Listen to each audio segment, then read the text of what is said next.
All right, ladies and gentlemen, welcome back to the channel. We're talking about the Tampa Bay Buccaneers in today's video. We're 1 week in. Technically, week 2 has already started, but neither here nor there. Tampa, week 1, I don't care if you're going up against a new revamped Washington Commanders offense, defense, coaching staff. It really doesn't matter to me.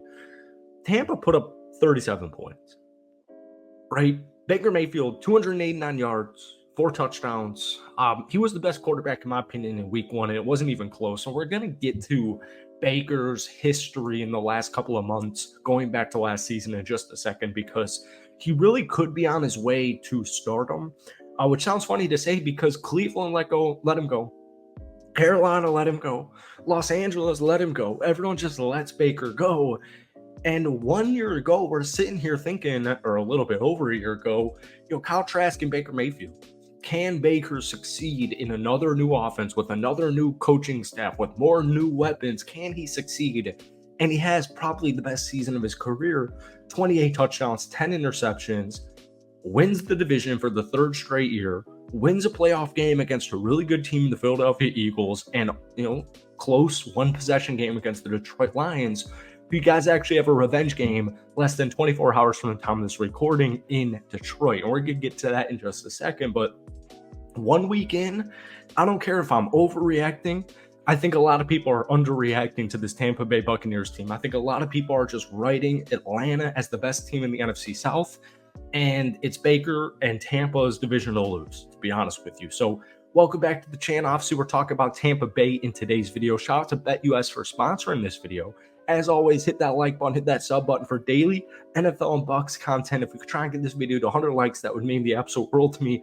I literally just moved to Dunedin from Fort Myers a couple of days ago. I really like it. If any of you guys live in this area, let's grab a beer, watch a Bucs game or something like that. But Tampa scored 37 points last Sunday. That was their 2023 season high. And what's so important about this is Liam Coen just made his Buccaneers offense coordinator debut. And so Tampa last season loses Dave Canales. And I think, to become the head coach of Carolina. And I think a lot of non-Bucs fans viewed that as a huge loss. And Dave Canales has a really good track record with quarterbacks. He's a really good offensive mind.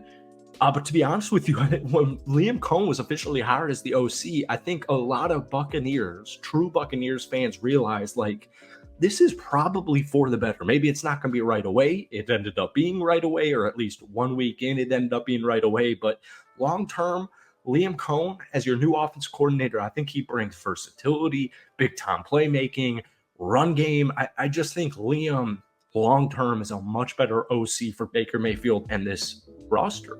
But anyways, Baker, 21 of 27, 289 yards passing, 4 touchdowns, 0 interceptions, 146.4 rating. That's the highest of his Buccaneers tenure, only 1 year in. But Liam Coen, like we were just saying, a huge winner for this. Tampa scored a touchdown or a field goal on all but one possession against Washington. And once again, I don't care if you're going up against the best defense in the NFL or the worst defense in the NFL. It's still impressive. They punted one time.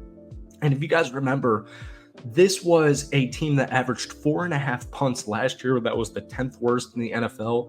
Clearly punting one time in week 1, that was the fewest of any team in the National Football League. But more importantly, Baker Mayfield, kind of a late blooming star here.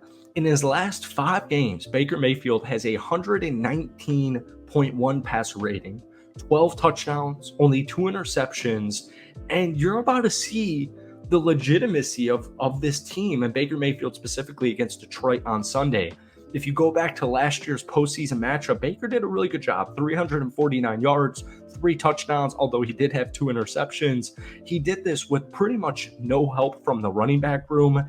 In that game, that divisional game against Detroit, only 74 yards total rushing for this team. So it's not going to be easy because Tampa's going to be down at least 3 starters tomorrow. Luke Godecki, Antoine Winfield, best safety in the NFL, in my opinion, and Kalijah Kancey's going to be missing his 2nd consecutive game. But it just sucks that Tampa is getting hit by this injury bug because right now, more than a fourth of their starting 22 has been injured.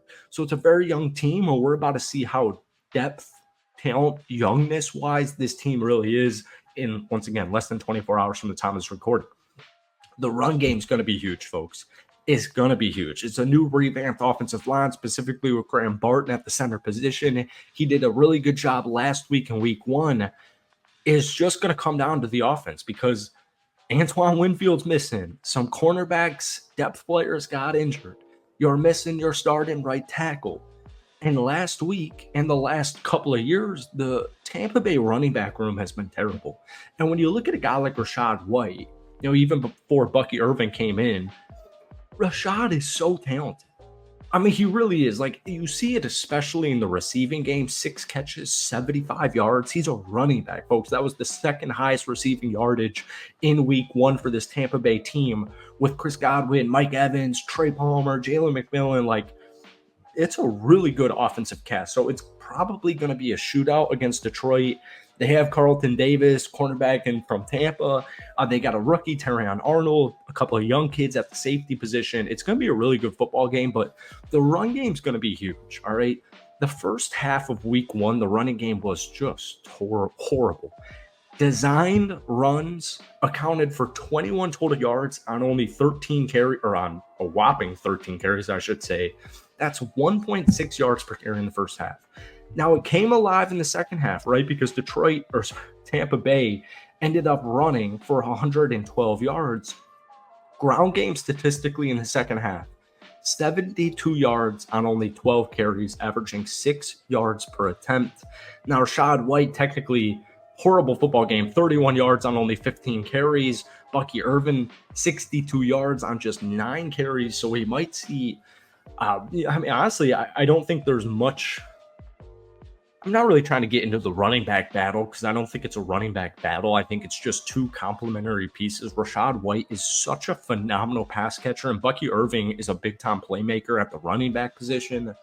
But it's a give and take. 1 week Bucky might be the dude. The other week Rachaad might be the dude. Or maybe Bucky's the dude in the running back game and Rashaad's the dude in the receiving game, just like it was in week 1. But I'm telling you, man, if they can get this run game figured out, Tampa could be one of the best offenses. They could be easily a top 10 offense like you saw last week in week 1 against Washington for the whole entire 17-game regular season. So my whole thing is, so many people just touted Atlanta as the easy winner, 11, 12 football games. And I do say, Atlanta's got a very good offense. They've got an intriguing defense, but the point still stands. Tampa didn't go anywhere. Tampa improved. They didn't do too much. They didn't do anything too crazy in free agency and in the draft. Like, that was by design.